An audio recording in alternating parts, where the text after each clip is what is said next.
दुनिया भूल गई वो चीख जो देती थी कईयों को सीख। नमस्कार, द घंटा में आपका स्वागत है। आपके साथ मैं हूं अंशु। साल 2012, दिल्ली की सड़कें, सुनसान रास्ता, लड़की से दुष्कर्म और जाग गए हम। याद है हमें किस तरह वो दुष्कर्म का मामला देश में इतनी जागरूकता ले आया था। बीते सालों में जितने दुष्कर्म हुए और उन सब कहानियों उस वक्त अखबारों और मीडिया का केंद्र बन गया था। वक्त बीता, नए दुष्कर्म के मामले, फिर कैंडल मार्च और विरोध, और फिर इस तरह के हर मामलों पर 2 दिन का विरोध प्रदर्शन और कैंडल मार्च तो एक प्रथा सी बन गई थी। फिर उसके अगले ही साल एक ऐसा मामला आया जो दुष्कर्म होने के सारे पैमानों और कारणों को तोड़ता सा नजर आया, जो कभी किसी लड़की के कपड़ों की वजह से तो कभी शराब की नशों की वजह से दुष्कर्म के कार्यों को परिभाषित करता था। वो परिभाषा पलट गई और जाति और उम्र की भाषा बदल गई। जी हाँ, हम बात कर रहे हैं उस महान संत की जिनके न्याय की मांग इस वक्त सोशल मीडिया और ट्विटर पर चीख चीख कर लोग कर रहे हैं।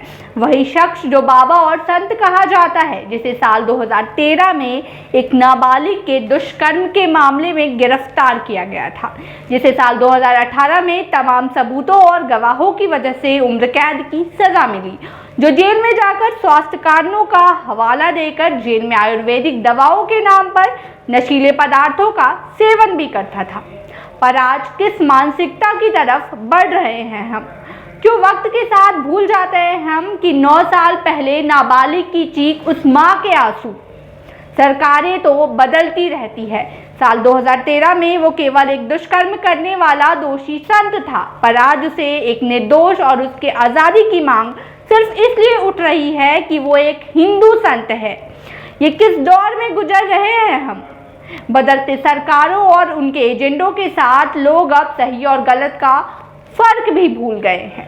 अब जब राम राज की बात होती है तो उस बीच एक दुष्कर्मी के समर्थन में आवाजें उठ रही हैं।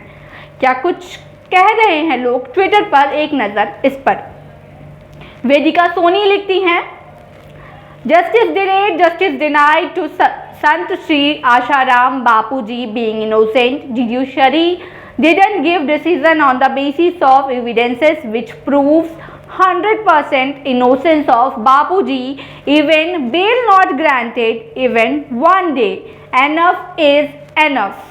Injustice at its peak.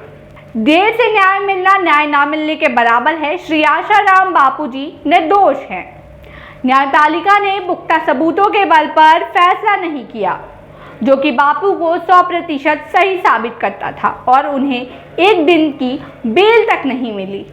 वहीं नेहा गर्ग लिखती हैं, why justice delayed, justice denied for evidently innocent Sant Shri Asaram Bapu, who is serving nation for 55+ years in every aspect, while culprits get bail so easily. Enough is enough. Judiciary system #injustice at its peak. Does human right exist for Hindu sons or not? और वो ये सवाल करती हैं कि क्या मानव अधिकार हिंदू संतों के लिए भी है या नहीं। संजय राय लिखते हैं, Really enough is enough now. #injustice at its peak in case of Sant Sri Asharam Bapu. All evidences in favor of Bapuji, but after 9 years there is no relief and justice delayed, justice denied. Raise your voice in support of #Bapuji. धर्म जाति सब एक ओर चली जाती है जब बात एक महिला की इज्जत और आबरू पर आती है, लेकिन आज हम इस तरह सोशल मीडिया पर युवा और विशेषकर महिला वर्ग ही सब भूलकर एक आरोपी और दुष्कर्मी के लिए जिस तरह सिर्फ धर्म के नाम पर आवाज़ उठाती हैं, तो उस दौर से गुजरी महिला बिल्कुल टूट जाती है। इस बारे में आप क्या सोचते हैं? हमें कमेंट बॉक्स में कमेंट कर बताएं, और अगर अभी तक आपने हमारे चैनल को सब्सक्राइब नहीं किया है तो सब्सक्राइब करना ना भूलें। अभी के लिए इतना ही। इस तरह की तमाम खबरों और जानकारियों के लिए जुड़े रहिए द घंटा आपके साथ।